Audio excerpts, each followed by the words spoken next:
Relations interpersonnelles. Voilà une question importante et intéressante et un sujet qui va nous amener assez loin parce que l'idée c'est pas de faire une conférence mais au moins d'avoir quelques éléments importants pour aller plus loin dans la compréhension du fonctionnement.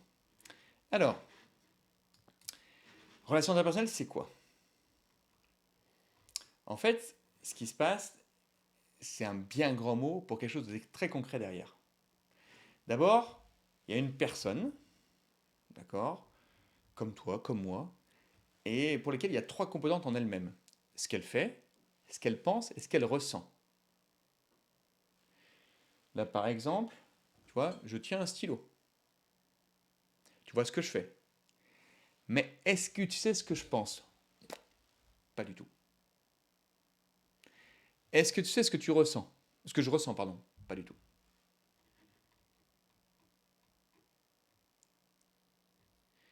Ce qui est important, c'est que ce qu'on voit d'une personne, c'est ce qu'elle fait, pas ce qu'elle pense qu'elle ressent. Et pourtant, ce qui se passe, les trois sont liés.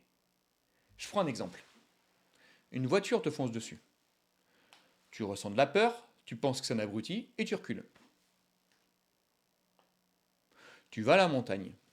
Tu ressens de la joie, tu penses que c'est top d'aller là-haut et tu avances, tu marches. L'un induit l'autre qui induit l'autre, peu importe quel peut avoir un début, une continuité par rapport à ces trois éléments.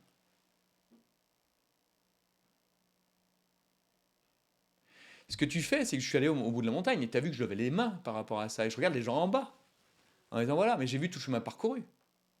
Je ressens une fierté aussi par rapport à ça. Donc là aussi, encore une fois, je suis fier, je ressens la fierté, je pense que j'ai fait un super chemin, un sacré chemin pour monter là-haut, et je lève les bras. Donc on a trois choses en soi. Alors hop, je suis allé un peu trop loin. On a trois choses. Ce sont les états internes, les processus internes et le comportement externe. Et le comportement externe, c'est lié à ce que tu fais justement. Et ça, c'est pour une personne. Et en fait, ce qui se passe, c'est qu'il y a une deuxième personne en face de toi qui est pareil que toi, qui pense, qui fait et qui ressent.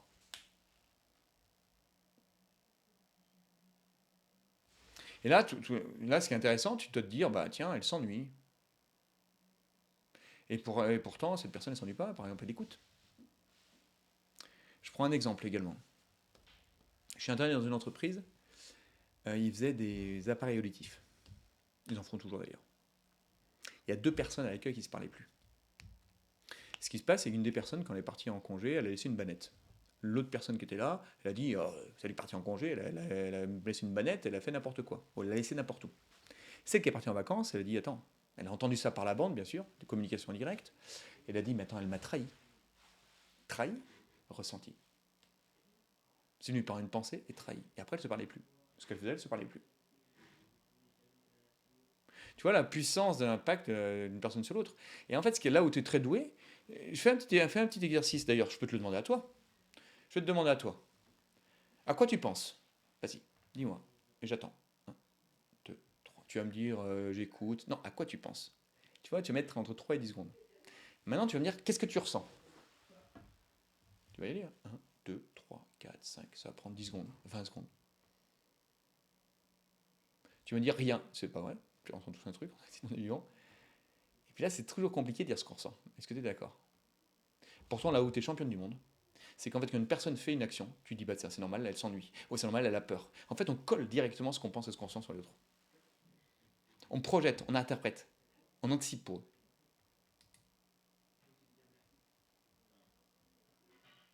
Et en fait, ce qui se passe, ça, on le fait tout le temps. Ressentir à la place de l'autre. Encore une fois, si je t'ai posé la question, qu'est-ce que tu ressens? Tu mets 3, 4 secondes. Pardon. Non, qu'est-ce que tu penses? Si je te pose la question, qu'est-ce que tu penses? À quoi tu penses? Tu mets 3, 4 secondes, voire plus. Qu'est-ce que tu ressens? Bah, ça met 10 secondes, 1 minute, 2 minutes même. Et toi, tu es rapide pour dire non, c'est bon. Bah, tu fais ça, c'est qu'il y a une raison.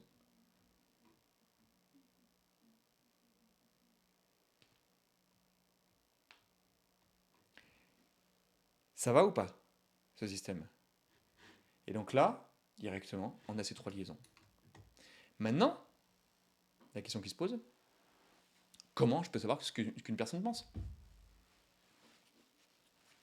Objectivement, je peux pas. Alors, quand je pose des questions, on me dit, bah, je peux penser, je peux savoir ce qu'elle pense si je vois, je sais pas, en analysant la manière dont elle parle, etc., en regardant ses gestes, etc. Oui, mais tout ça, mais comment tu peux savoir ce qu'elle pense?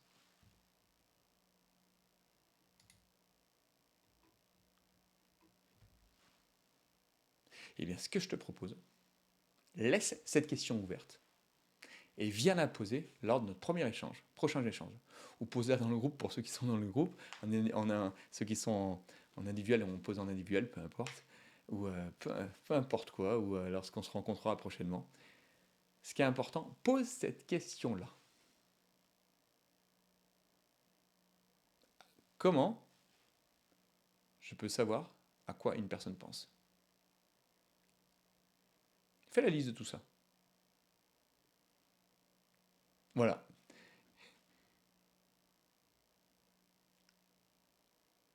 Je te propose d'y réfléchir pour plusieurs raisons, hein, encore une fois. Observe un peu ce qui va se passer en toi. Observe la manière dont tu interprètes les choses. Note toutes les hypothèses que tu pourrais faire.